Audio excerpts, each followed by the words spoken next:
എന്നോട് ബഡായി ആര്യ ചേച്ചി പറഞ്ഞൊരു കാര്യമാണ്, സാരി ഉടുത്തുന്ന ഒരു ഫംഗ്ഷന് പോകാൻ ഭയമാണ് വിഷ്ണു എന്ന്. ഞാൻ ഉടുത്ത് പോകാറില്ലല്ലോ.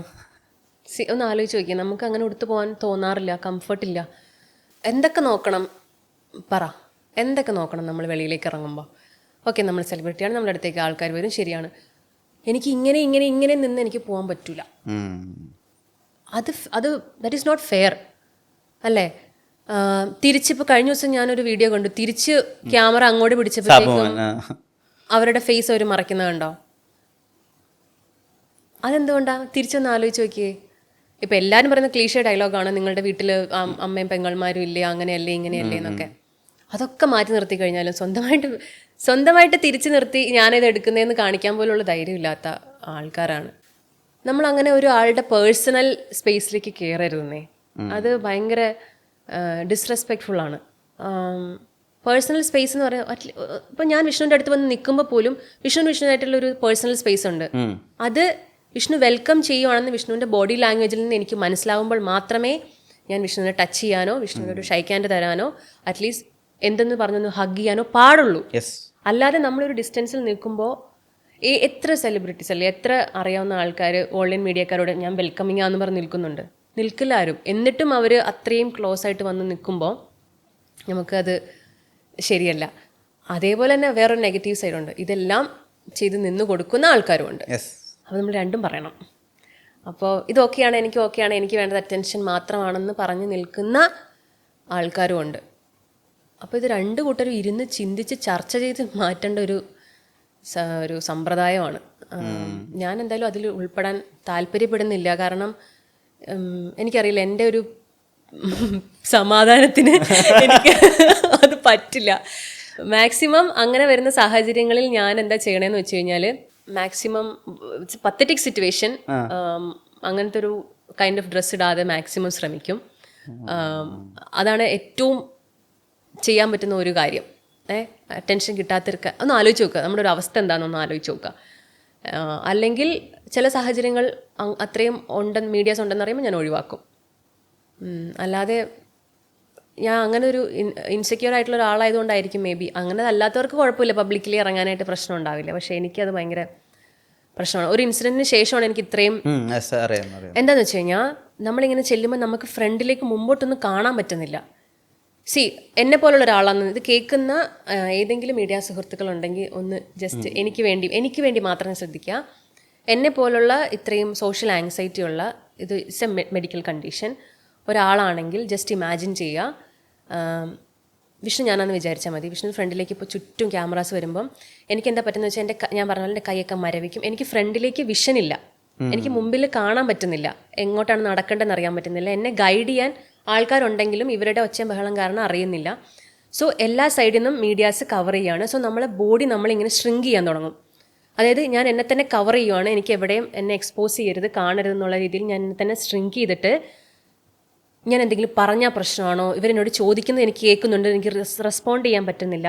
അപ്പോഴായിരിക്കും അവിടെ നിന്ന് അങ്ങോട്ടാണ് വരേണ്ടതെന്ന്. അപ്പം നമ്മൾ അങ്ങോട്ട് ചെയ്യുമ്പോൾ ഇവർ ഇമ്മീഡിയറ്റ്ലി അങ്ങോട്ട് മാറും. അപ്പോൾ നമ്മുടെ വിഷൻ വീണ്ടും കട്ടാവും. സോ നമ്മൾ മെൻ്റലി അവിടെ സ്ട്രെസ്ഡ് ആവുകയാണ്. നമ്മുടെ തലയ്ക്കകത്ത് കുറേ ബ്ലാക്ക് ഔട്ട് കുറേ ഇങ്ങനെ പടക്കങ്ങളായിട്ട് പൊട്ടിച്ചുകൊണ്ടിരിക്കുക. അപ്പോൾ ഈ സൗണ്ട് കാരണം നമുക്കൊന്നും ചുറ്റും നടക്കണമൊന്നും അറിയില്ല. എന്നിട്ട് നമ്മളൊരു സ്റ്റേജ് ഉണ്ട്, നമ്മൾ ഇവരെല്ലാം മാറിയിട്ട് നമ്മൾ പിന്നെ ആരും ഇല്ലാത്തൊരു സ്റ്റേജിലേക്ക് എത്തുമ്പോൾ ആ ഒരു മൊമെൻറ്റിലേക്ക് എത്തും. It's A condition.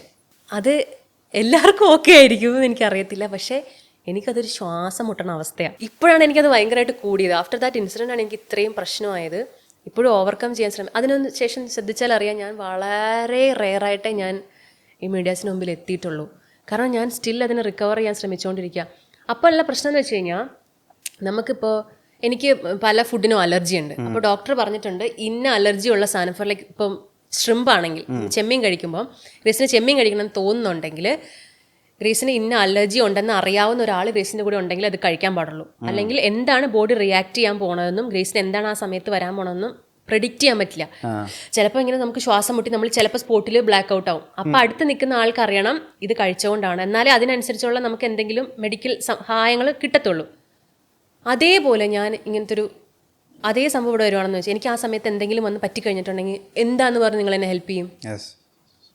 അതുകൊണ്ടാണ് ഞാൻ പറയുന്നത് മീഡിയ സുഹൃത്തുക്കളോട് എനിക്ക് കുറച്ച് ശ്വാസം വിടാനുള്ള ഒരു സ്പേസ് തന്നു കഴിഞ്ഞാൽ ഞാൻ ഓക്കെ ആയിരിക്കും. അല്ലെങ്കിൽ എനിക്കറിയത്തില്ല എന്താ അവിടെ സംഭവിക്കുക. അല്ലെങ്കിൽ ചിലപ്പോൾ ഞാൻ ചെന്നിട്ട് ഞാൻ അതുപോലെ തിരിച്ചു പോകും. അങ്ങനെ ചില സാഹചര്യങ്ങൾ ചെയ്താലോ എന്ന് ആലോചിച്ച് പോയിട്ടുണ്ട്.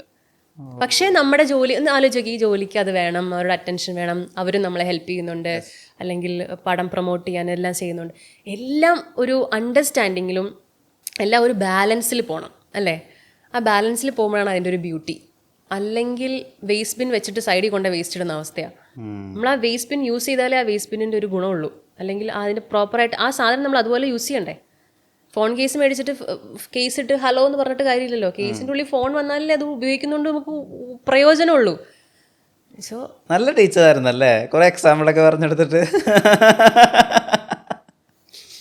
ഈശ്വര ഭയങ്കര ബോറിംഗ് ആണല്ലേ. അല്ല നൈസ് നൈസ്. നമുക്ക് ഇപ്പോൾ ലെജൻസിനൊക്കെ അടുത്ത് കിട്ടിയിട്ട് നമ്മൾ വിചാരിക്കും ഇവരിൽ നിന്ന് കുറേ കാര്യങ്ങളൊക്കെ പഠിക്കാം, നമുക്ക് എക്സ്ട്രാക്ട് ചെയ്തെടുത്ത് ജീവിതത്തിൽ അല്ലെങ്കിൽ സിനിമയിൽ ഉപയോഗിക്കാം എന്നൊക്കെ.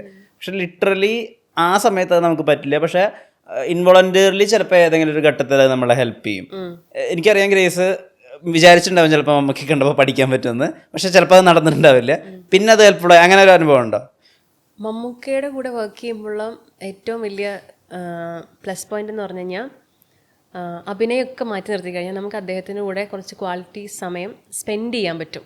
അതെല്ലാ ആക്ടേഴ്സും ചെയ്യുന്നതാണോന്ന് അറിയില്ല. മമ്മൂക്ക അങ്ങനെ പോയി വാനിലൊന്നും പോയിരിക്കുന്ന ആളല്ല. കൂടെ അവിടെ ആരെങ്കിലും ഉണ്ടെങ്കിൽ അവരൊക്കെ ഇട്ടിരുന്ന് വർത്താനം പറഞ്ഞ് അങ്ങനെ ഒരു എൻവയോൺമെന്റ് അദ്ദേഹം ക്രിയേറ്റ് ചെയ്യും. It's A comfort space. അത് ഒരു 5 വയസ്സുള്ള കുട്ടിയാണെങ്കിൽ ആ 5 വയസ്സുള്ള കുട്ടിയുടെ ലെവലിലേക്കും, ഒരു 50 വയസ്സുള്ള ആളാണെങ്കിൽ അദ്ദേഹത്തിൻ്റെ ലെവലിലേക്കും, ഒരു 15 വയസ്സുള്ള ആളാണെങ്കിൽ അദ്ദേഹത്തിൻ്റെ ലെവലിലേക്കും വരും. അത് എല്ലാവർക്കും ചെയ്യാൻ പറ്റുന്ന ഒരു കാര്യമല്ല. എനിക്ക് ഒരു രീതിയിലേ സംസാരിക്കാൻ അറിയുള്ളൂ. അത് 5 വയസ്സാണെങ്കിലും 50 വയസ്സാണെങ്കിൽ എനിക്ക് ഒരു രീതിയിൽ സംസാരിക്കാൻ അറിയുള്ളൂ. പക്ഷേ മമ്മൂക്ക അങ്ങനെയല്ല. മമ്മൂക്ക ഞാൻ ശ്രദ്ധിച്ചിട്ടുണ്ട്, ഞാൻ ഇത്ര നെർവസ് ആണ്, ഞാൻ ഭയങ്കര സ്ട്രെസ്ഡ് ആയിട്ട് ഇരിക്കണമെന്ന് പറഞ്ഞപ്പോൾ മമ്മൂക്ക എന്നെ കംഫർട്ടാക്കാൻ വേണ്ടി ഇല്ലാത്ത ചളികളും ഇല്ലാത്ത കോമഡികളും ഒക്കെ പറഞ്ഞ് എന്നെ ചിരിപ്പിക്കാനും കംഫർട്ടാക്കാനും ശ്രമിച്ചിട്ടുണ്ട്. അതേ മൊമെന്റ് ഞാനങ്ങ് മാറിക്കഴിയുമ്പോൾ അദ്ദേഹത്തിൻ്റെ സുഹൃത്തുക്കൾ വരുമ്പോൾ സ്പോട്ടിൽ അദ്ദേഹം ചർച്ച ചെയ്യുന്ന വിഷയങ്ങൾ എന്ന് പറഞ്ഞാൽ നമ്മൾ കേൾക്ക പോലും ഇല്ലാത്ത കാര്യങ്ങളാണ് അദ്ദേഹം ചർച്ച ചെയ്യുന്നത്. ഒരു മിനിറ്റ് ഇരുന്ന് കഴിഞ്ഞാൽ വിഷ്ണു ഒരു പുതിയ ഒരു 50 കാര്യങ്ങളും നമുക്ക് അദ്ദേഹത്തിൻ്റെ അടുത്ത് പഠിക്കാൻ പറ്റും. ഞാൻ ഇൻഫർമേഷൻ എന്ന് പറഞ്ഞാൽ ഞാൻ ഞെട്ടിപ്പോയൊരു സംഭവമുണ്ട്. സോറി ബ്രേക്ക് ചെയ്യല്ല, ഇപ്പം അല്ല ഞാൻ പറയാൻ പറ്റില്ല. അതായത് നമുക്കൊരു ഗ്രൂപ്പ് ഇൻ്റർവ്യൂവിന് വന്നതാ. നമുക്ക് മറ്റേ ഈ മൈക്ക് വെച്ചിട്ട് പറഞ്ഞു എന്താ മൈക്കല്ലേ വെച്ചിരിക്കുന്നത്? അല്ലടോ, ഈ മൈക്കിനൊരു ഇൻപുട്ടുണ്ട്, ഇത് വെച്ചാൽ കുറച്ചും കൂടി ക്ലാരിറ്റി കിട്ടും. അതായത് നമ്മുടെ കോളർ മൈക്കിൻ്റെ അവിടെ നിന്ന് എക്സ്ട്രാ വേറൊരു മൈക്കും കൂടി വെച്ച് കഴിഞ്ഞിട്ടുണ്ടെങ്കിൽ അതിന് കുറച്ചും കൂടി ക്വാളിറ്റിയിൽ നിങ്ങൾക്ക് സൗണ്ട് റിസീവ് ചെയ്യാൻ പറ്റുമെന്ന്. വർക്ക് ചെയ്യണം, ഞങ്ങളത് ചിന്തിച്ചിട്ടില്ല. ശരിയാണ്. ഇതുപോലെ 100 കാര്യങ്ങൾ നമുക്കൊരു മൊമെന്റിൽ ഇരിക്കുമ്പോൾ അദ്ദേഹത്തിൻ്റെ പഠിക്കാം. അതാണ് ഞാൻ പറഞ്ഞത്, അഭിനയം മാറ്റി നിർത്തി കഴിഞ്ഞാൽ ഒരു ഇൻഫർമേഷൻ്റെ കലവറയെന്ന് തന്നെ പറയും. ഇതൊക്കെ എവിടെ സമയം കിട്ടുമെന്ന് എനിക്കറിയില്ല.